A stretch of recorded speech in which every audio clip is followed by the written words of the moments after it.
முன்ன பின்ன பேப்பர் படிச்சிருந்தா நாட்டில் என்ன நடக்குதுன்னு தெரிஞ்சிருக்கும். டெய்லி காலைல பேப்பர் படித்தா மட்டும் பத்தாது, அங்கே அனைத்து கட்சி கூட்டத்தை கூட்டி அனைத்து விவசாயிகளோடையும் போய் கலந்து பேசி அவங்களுடைய கோரிக்கைகள் என்னன்னு நீங்கள் தயவுசெய்து கேட்டுக்கொள்ள வேண்டும்.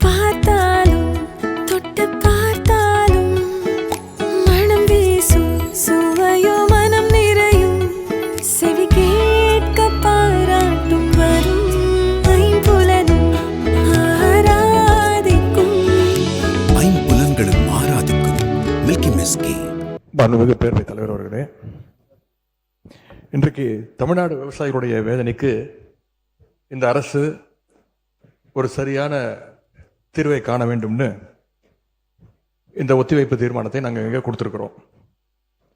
இந்த ஒத்திவைப்பு தீர்மானத்தை கொண்டு வருவதற்கு 4 முக்கிய காரணங்கள் இருக்கின்றது. முதல் காரணம், மேகதாது அணை கட்டுற கர்நாடக அரசை தடுக்க இந்த அரசு என்ன நடவடிக்கை எடுத்திருக்கிறது என்று இந்த அவைக்கு நீங்கள் தெரிவிக்க வேண்டும். இரண்டாவது காரணம், முழு பயிர்க்கடன் தள்ளுபடின்னு நீங்கள் தேர்தலின் போது வாக்குறுதி கொடுத்துவிட்டு இன்றைக்கு ஆட்சிக்கு வந்துவிட்டு அரைகுறை தள்ளுபடி மட்டும் செய்வது ஏன்? மூன்றாவது காரணம், காவிரியில் தண்ணி வராத காரணத்தினால குறுவை சாகுபடி இன்னைக்கு மொத்தமாக இல்லாமல் போயிடுச்சு. இதற்கு தகுந்த நிவாரண தொகையை எப்பொழுது இந்த அரசு விவசாயிகளுக்கு கொடுக்க போகின்றது?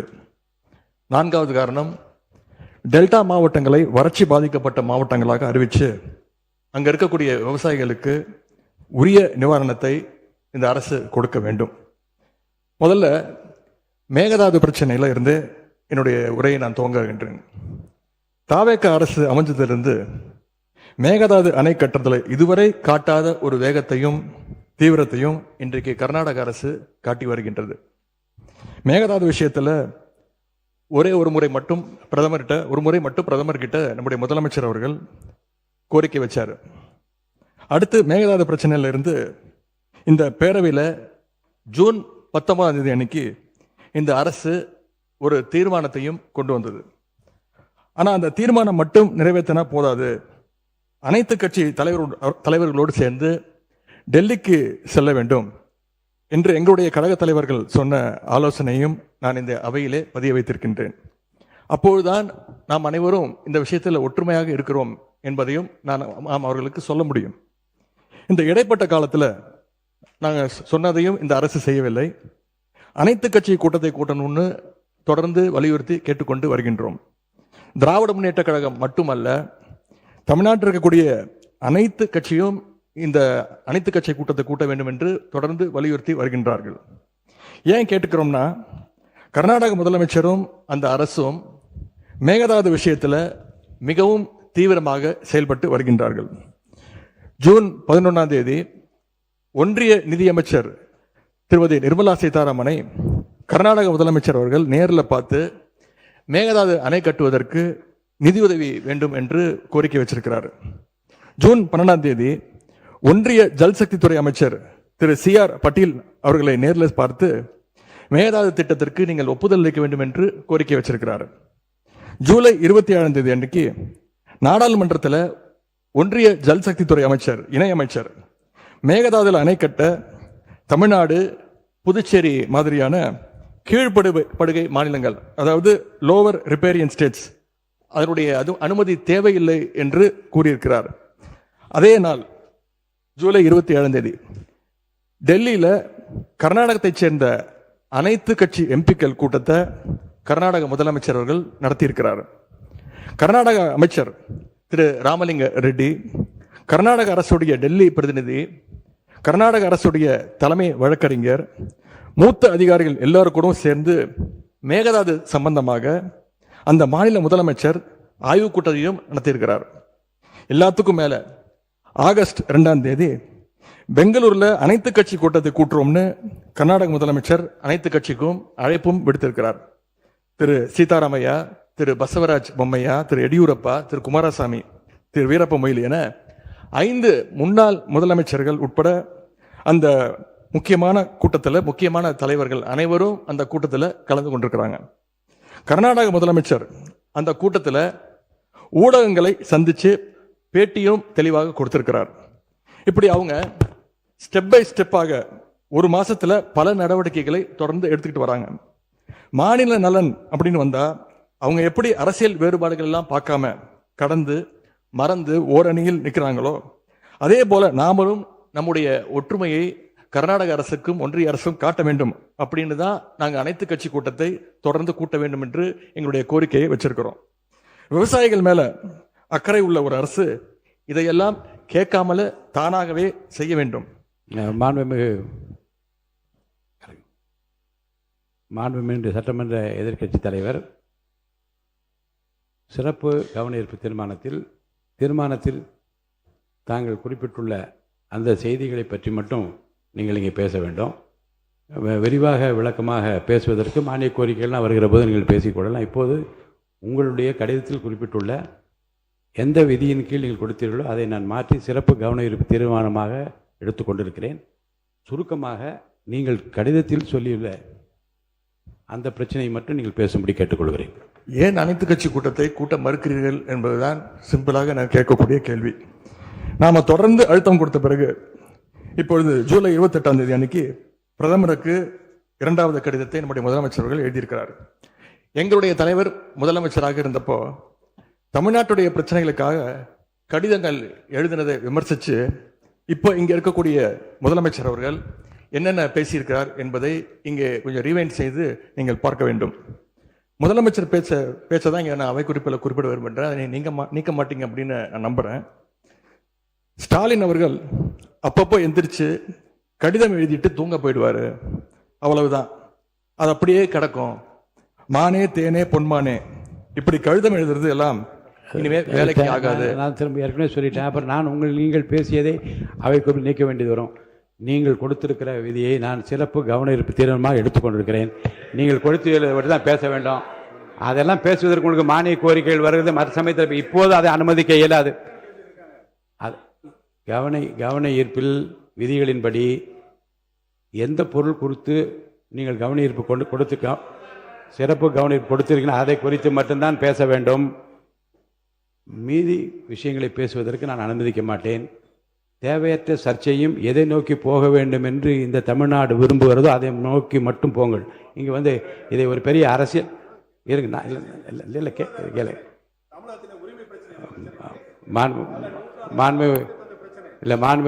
முன்னாள் முதலமைச்சருக்கும் தெரியும் இந்த ஜீவாதார பிரச்சனையை எப்படி கையாளுவது என்பதை பற்றி மாநில அரசுக்கும் தெரியும். இங்கே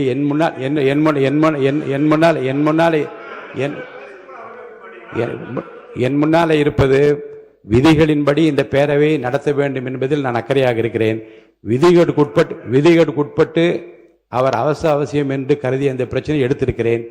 அவர் கொடுத்திருக்கிற இந்த கவன ஈர்ப்பு தீர்மானத்தில் என்ன குறிப்பிட்டிருக்கிறாரோ அந்த கருத்துக்களை சாதாரணமாக மரபு என்ன என்றால் அதை படித்துவிட்டு இந்த பிரச்சனையை உங்கள் கவனத்திற்கு கொண்டு வந்து கவனத்தை ஈர்க்கிறேன் என்று சொல்ல அமர்வதுதான் சரி. ஆனால் இதில் நான் பிரச்சனையின் தீவிரம் கருதி நான் அவரை பேச அனுமதித்திருக்கிறேன். மேற்கொண்டு பிரச்சனையை அரசியல் நோக்கத்தில் கொண்டு செல்லாமல் இதில் நீங்கள் குறிப்பிட்டுள்ள இந்த பிரச்சனையை பற்றி மட்டும் படித்துவிட்டு அமருமாறு கேட்டுக்கொள்கிறேன். இல்லை இருங்க, நீங்கள் இருங்க. மாண்பு உறுப்பினர் ஏற்கனவே முன்னாள் முதலமைச்சர் அதை சொல்லிட்டாங்க. நீங்கள் உட்காருங்க. மாண்பு பேரவைத் தலைவர்கள், இந்த பிரச்சனை தீவிரமான பிரச்சனை என்று நீங்களே சொல்கிறீர்கள். நான் கேட்பதெல்லாம் ஒன்று தான். நாங்கள் தொடர்ந்து அனைத்து கட்சி கூட்டத்தை கூட்ட வேண்டும் என்று கேட்டுக்கொள்கின்றேன். காவிரியில் இந்த பிரச்சனையை தீர்ப்பதற்காக கர்நாடக அரசு தொடர்ந்து அனைத்து கட்சி கூட்டத்தை கூட்டிகிட்டு இருக்கிறாங்க. அங்கே இருக்கிறவங்க எல்லாருடைய கருத்துக்களையும் கேட்குறாங்க. ஏன் தமிழக அரசு அனைத்து கட்சி கூட்டத்தை கூட்டுவதை தவிர்க்கின்றது என்பதுதான் எங்களுடைய கேள்வி. அதாவது பேரவைத் தலைவர் வாயிலாக இன்னும் இங்கே தெரிவிக்க விரும்புகின்றேன். இந்த அரசு ஒரு புது டெக்னிக்கை ரெகுலராக ஃபாலோ பண்ணிட்டு வராங்க. எதையாவது ஒன்று செய்யறதுக்கு முன்னாடி அந்த செய்தி இவங்களே லீக் பண்ணிடுறாங்க. உடனே அதற்கு எதிர்ப்பு பலமாக இருந்தால் உடனே ஒரு யூடியூன் சொல்றேன். தேவையற்ற பிரச்சனை திருப்பும் நான் சொல்லுகிறேன். இந்த பிரச்சனையை ஒட்டி மற்றும் பேசுங்கள். எந்த ஸ்ட்ராட்டஜி இதெல்லாம் என் முன்னால் இருக்கிற பிரச்சனை தேவையில்லை. வாங்க. இந்த பிரச்சனையை ஒட்டி தான் தலைவர் பேசிட்டு இருக்கிறேன். முதலமைச்சர் அவர்கள் கர்நாடகா போறார் அப்படின்னு வேளாண் துறை அமைச்சர் ஒரு பேட்டி கொடுக்கிறார். அப்புறம் அவரே அதை மறுத்து பேசுகிறார். அப்புறம் இன்னும் 2 அமைச்சர்கள் அதிகாரபூர்வமாக எந்த முடிவையும் நாங்கள் எடுக்கவில்லை என்று கூறுகிறார்கள். 13 பேர் கொண்ட ஒரு குழு போகுதுன்னு திரும்பி செய்திகள்ல பார்த்தோம். கடைசியில் என்ன ஆச்சுன்னா, கர்நாடக முதலமைச்சர் சொல்லிட்டார், நீ இந்த தமிழ்நாடு முதலமைச்சர் நீங்க வர வேண்டாம், நாங்க தண்ணி எல்லாம் கொடுப்பதற்கு தயாராக இல்லை என்று கர்நாடக முதலமைச்சர் அவர்கள் தெரிவிக்கிறார். அவர் சொன்னது உண்மையா இல்லையா என்ற முன்னவர் மாண்பு பேரவைத் தலைவர் அவர்களே, மாண்பு எதிர்க்கட்சி தலைவர்கள் தாங்கள் குறிப்பிட்டதை மறந்து ஒவ்வொன்றாக அவர்கள் பேசிக் கொண்டிருப்பது என்பது மரபின் அடிப்படையில் சரியாக இல்லை. என்று சொன்னால் இல்லை, முக்கியமான பிரச்சனை என்ற முறையிலே தான் அவர்களுக்கு இவ்வளவு நேரம் பேச அனுமதித்தார்கள். மீண்டும் அதையே திருப்பி நம்முடைய எதிர்க்கட்சி தலைவர்கள் ஒரு அரசியல் ரீதியாக பேசி வருவது சரியாக இருக்காது.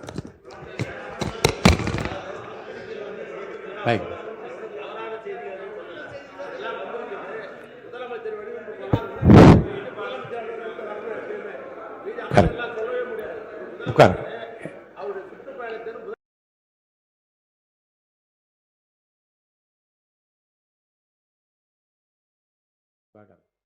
மாண்பு எதிர்க்கட்சி தலைவருக்கு மீண்டும் சொல்கிறேன், சுருக்கமாக அரசின் கவனத்தை ஈர்த்து அமர்வதுதான் மரபும் விதியும்.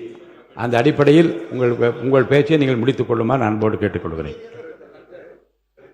தவறாக எதுவும் பேசவில்லை. இல்ல, தவறு சரி. அனைத்து கட்சி கூட்டத்தை கூட்டப் போகிறீர்களா இல்லையா, எப்பொழுது கூட்டப் போகிறீர்கள்? இன்னொன்னு, கர்நாடக முதலமைச்சர் சொல்றாரு, முதலமைச்சர் இங்க வர தேவையில்லை, தமிழ்நாடு முதலமைச்சர் இங்க வர தேவையில்லை, தண்ணி நாங்கள் கொடுக்க முடியாது, தண்ணி இல்லை அப்படின்னு கர்நாடக முதலமைச்சர் சொல்லியிருக்கிறார். இதையெல்லாம் கேட்டுதான் நான் தெளிவுபட விரும்புகின்றேன். முதல்ல தமிழக முதலமைச்சர் கர்நாடகா செல்வதாக இருந்தாரா? அப்படி இருந்தால் ஏன் செல்லவில்லை? இப்பொழுது உங்களுடைய நிலை என்ன என்பதுதான் என்னுடைய கேள்வி. இரண்டாவது பிரச்சனை, பயிர்க்கடன் தள்ளுபடி பற்றி பேச விரும்புகின்றேன். தேர்தல் வாக்குறுதியில் நீங்கள் கொடுத்த வாக்குறுதி முழு பயிர்க்கடன். நான் இதெல்லாம் அனுமதிப்பதாக இல்லை. உங்களுடைய 56 விதியின் கீழ் கொடுத்திருக்கிற கடிதத்தில் ஒட்டி நீங்கள் நிறைய சொல்லிவிட்டீர்கள். நான் உறுப்பினர்கள் பேச வேண்டும். கவனத்தை ஈர்க்கின்ற அந்த நேரம் முடிந்து விட்டது. நான் அடுத்த உறுப்பினரை பேச அழைப்பேன். எட்டிங்க வேண்டாங்க, நான் என்ன சொல்ல, நீங்கள் பாருங்க, உங்களுக்கு பேசுவதற்கு மாண்புமிகு எதிர்க்கட்சி தலைவருக்கும் மாண்புமிகு எதிர்க்கட்சிகளுக்கும் பேசுவதற்கு நிறைய அவகாசம் வேறு வேறு மானிய கோரிக்கைகள் வருகிறது. அப்போ நீங்கள் விரிவாக விளக்கமாக நீங்கள் பேசுங்க, பதில் சொல்வதற்கு அமைச்சத்தை இந்த ஒரு முடிங்க. ரெண்டாவது, இந்த பயிர்க்கடன் தள்ளுபடி நீங்க தேர்தல் வாக்குறுதி கொடுத்திருக்கிறீங்க, முழு பயிர்க்கடன் தள்ளுபடி அப்படின்னு. மாண்பு பேரவைத் தலைவர் அவர்களே, மாண்பு எதிர்க்கட்சி தலைவர்கள் கொடுக்கின்ற சிறப்பு கவன ஈர்ப்பு தீர்மானத்தில் அது இடம்பெற்றிருக்கிறதா என்பதை அறிய விரும்புகிறேன். போதும்.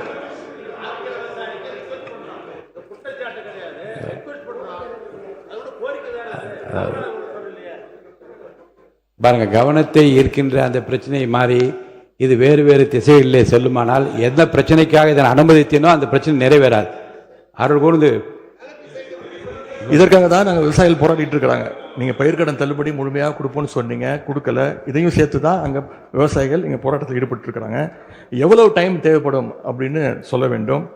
அதே மாதிரி டெல்டாவில் இருக்கக்கூடிய அனைத்து தரப்பு விவசாய சங்க பிரதிநிதிகளையும் சந்திச்சு பேசுற மாதிரி முதலமைச்சர் அவர்கள் ஒரு கூட்டத்தை கூட்ட வேண்டும். மூன்றாவதாக, குறுவையில நஷ்டத்தை சந்திச்சிருக்கக்கூடிய விவசாயிகளுக்கு இந்த அரசு உரிய இழப்பீடு வழங்கணும்னு கேட்டுக்கொள்கின்றேன். எங்களுடைய ஆட்சியில 6.5 லட்சம் ஹெக்டேர் அளவுக்கு குறுவை சாகுபடி நடந்துச்சு. ஆனா இன்றைக்கு இந்த வருஷம் இந்த ஆட்சியில வெறும் 1.5 லட்சம் ஹெக்டேர் அளவுக்கு தான் குறுவை சாகுபடி நடந்திருக்கு. நீங்க ஸ்பெஷல் பேக்கேஜ்னு சொல்லி 134 கோடி அறிவிச்சிருக்கிறீங்க. அதை எத்தனை பேருக்கு கொடுத்திருக்கிறீங்க என்பதை இந்த அவையில தெரிவிக்க வேண்டும். ஏதாவது கணக்கெடுப்பு நடத்தியிருக்கிறீர்களா? மாண்புமிகு பொதுப்பணித்துறை அமைச்சர்.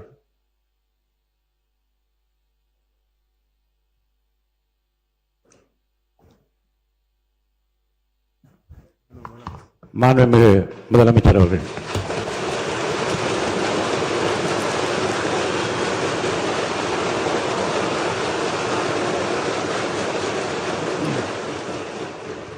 மாண்புமிகு பேரவைத் தலைவர் அவர்களே, உட்காருங்க. அவங்க பேசும்போது குறுக்கிட வேணாம், உட்காருங்க. இன்னொன்று நீங்கள் இல்லை, இடையில அனுமதிக்க முடியாது. இல்லை இல்லைங்க, இல்லைங்க, உட்காருங்க. நான் எல்லா வாய்ப்பு கொடுப்பேன், இருங்க. உங்களுக்கு கொடுக்குறேங்க. உங்கள் பேரை படிச்சு இருங்க. உங்கள் பேரை தெளிவாக படிச்சுட்டேன். உட்காருங்க. உங்களுக்கு இல்லை இப்போ அவங்க பாருங்க அவர் இல்லை இருங்க உட்காருங்க உட்காருங்க உட்காருங்க விதிகளின்படி தான் நடக்குது. உட்காருங்க, நான் சொல்றதை கேட்டு. எதிர்கட்சி தலைவர் இன்னும் முடிக்கலைங்க. அவர் பேச முடிச்சிட்டாரா? அவர் பேசி முடிச்சிட்டாரா? இன்னும் எதிர்கட்சி இன்னும் முடிக்கவே இல்லை. உட்காருங்க நீங்க. அவர் பேசி என்ன அதுதான் பேசுறேன். எது சட்டமோ எது விதி அதான் நான் பேசுறேன். எனக்கு பயப்பட சொல்லி நான் சொல்லுங்க. அவைக்கு பயப்படுங்க, விதிக்கு பயப்படுங்க. எனக்கு பயப்பட வேண்டாம், விதிக்கு பயப்படுங்க. மாண்புமிகு எதிர்கட்சி பேசி முடிக்கல. அவர் பேசி முடித்த இருங்க. அவர் பேசுகிற போது குறுக்கீடு பாருங்க. அவர் பேசுகிற போது தயவுசெய்து உட்காருறீங்களா? உட்காருங்க. என்ன உட்காருங்க, நான் அனுமதி தரேன். பேரவை முன்னவர் பேசுங்க. பேரவை முன்னவர் உட்காருங்க, பேசுங்க. நீங்க பேச கருத்து சொல்லுங்க. மாண்பு பேரவைத் தலைவர் அவர்களே, ஒரு நிமிஷம். மாண்பு பேரவைத் தலைவர் அவர்களே, எதிர்க்கட்சி தலைவர் சொன்னதற்காக இல்லை, ஒரு நிமிஷம். எதிர்க்கட்சி தலைவர் குறிப்பிட்டதற்காக அதற்கு ஒரு பதில் அளித்ததற்கு பிறகு முறைப்படி உங்களுக்கும் அந்த வழங்கப்படும். ஆகவே நீங்கள் அதுக்குள்ள அவசரப்படாது. அதுதான் சொல்றேன், நான் அதுதானே சொல்றேன். மாண்புமிகு முதலமைச்சர் அவர்கள்.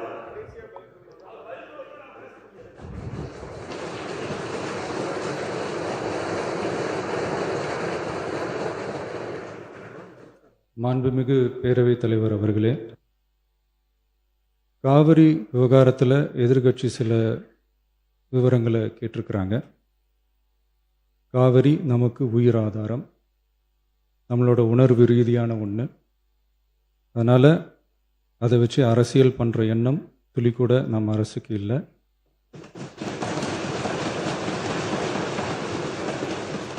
அதுக்கான அவசியமும் இல்லை. மேகதாது விவகாரத்தில் நாம் எல்லாரும் சேர்ந்து தான் தீர்மானம் போட்டோம். அதை நேர்முக கடிதமாக மாண்புமிகு பிரதமர் அவர்களுக்கும் அனுப்பி வச்சிருக்கிறோம். அதோடு நாம் அப்படியே இருந்துடல. ராஜ்யசபாவில் ஒன்றிய ஜல் சக்தி துறை இணை அமைச்சர் மேகதாது அணை பற்றி முழு விவரங்களை குறிப்பிடலைன்னு தெரிஞ்சதும் காவிரி நடுவர் மன்றத்தின் இறுதி தீர்ப்பு மற்றும் மாண்புமிகு சுப்ரீம் கோர்ட் தீர்ப்பு சம்பந்தமான விதிகள் மற்றும் பத்திகளை கோட் பண்ணி மேகதாது திட்டத்துக்கு எந்த விதமான சட்டபூர்வமான அனுமதியோ நிர்வாக அனுமதியோ வழங்கக்கூடாதுன்னு மாண்புமிகு பிரதமர் அவர்களுக்கு அடுத்த நாளே நேர்முக கடிதம் எழுதினோம். காவிரி நதிநீர் பங்கீட்லேயும் சரி, மேகதாது அணை கட்டுற முயற்சிகளை தடுக்கிறதுலையும் சரி, தமிழ்நாட்டோட உரிமையை நம்ம அரசு கொஞ்சம் கூட விட்டு தரவே தராது. அதுதான் நம்மளோட நிலைப்பாடும். அதே நேரத்தில் கர்நாடகாவில் சில அணைகள் கட்ட ஆரம்பித்ததை பற்றியும் இதே அவையில் 1969 ஒரு விவாதம் நடந்திருக்கு. அப்போது நீர்வளத்துறை அமைச்சராக இருந்தது யார்? அப்போ அணை கட்ட விட்டது ஏன்னு கேட்டு அந்த மாதிரி சீப் பாலிட்டிக்ஸ்லாம் நான் பண்ண விரும்பலை.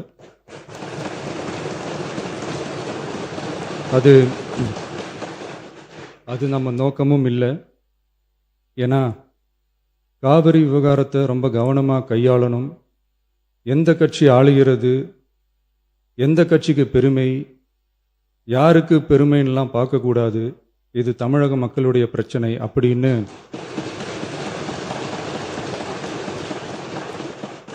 அப்போ இருந்த எதிர்க்கட்சி தலைவர் திரு கருத்திருமன் அவர்கள் சொன்னதை இந்த சபையில் சொல்ல விரும்புகிறேன்.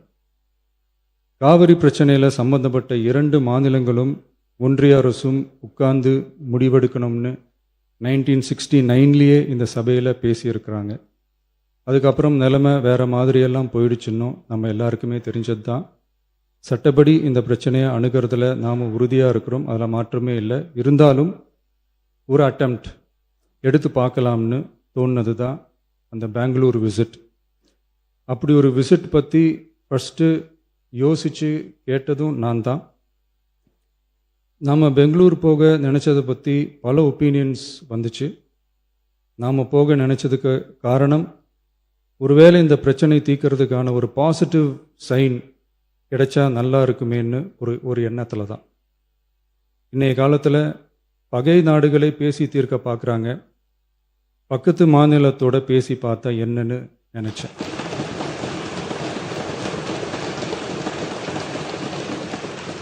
அதனால தான் அப்படி ஒரு அட்டெம்ப்ட் எடுக்க நான் ட்ரை பண்ணோம்.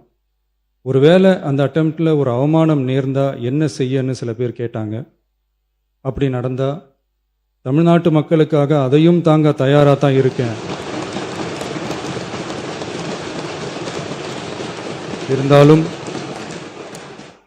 இருந்தாலும் நம்ம மேலே அன்பு காட்டின அத்தனை பேருக்கும் என்னோட நன்றிகள்.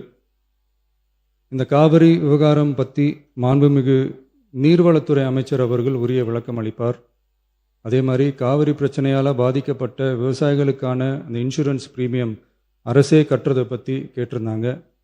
அதுக்கான விரிவான பதிலை மாண்புமிகு விவசாய அமைச்சர் அவர்கள் தருவார். அப்புறம் இந்த குறுவை சாகுபடிக்கு அந்த நிவாரண தொகுப்பு பற்றி எதிர்க்கட்சியிலேருந்து கேட்டிருந்தாங்க. அந்த குறுவை சாகுபடிக்கு அந்த நிவாரணம் ஏற்கனவே கொடுத்தாச்சு, வழங்கியாச்சு. இது அரசியலே நாங்கள் தான் அப்படின்னு சொல்லிக்கிறவங்களுக்கு இது எப்படி தெரியாமல் போச்சுன்னு எனக்கு தெரியல.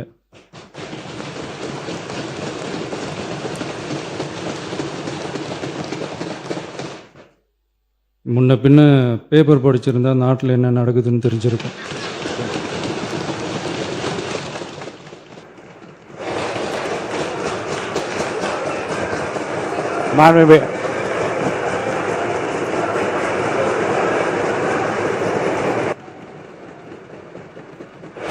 மாண்புமிகு எதிர்க்கட்சி தலைவர் சுருக்கமாக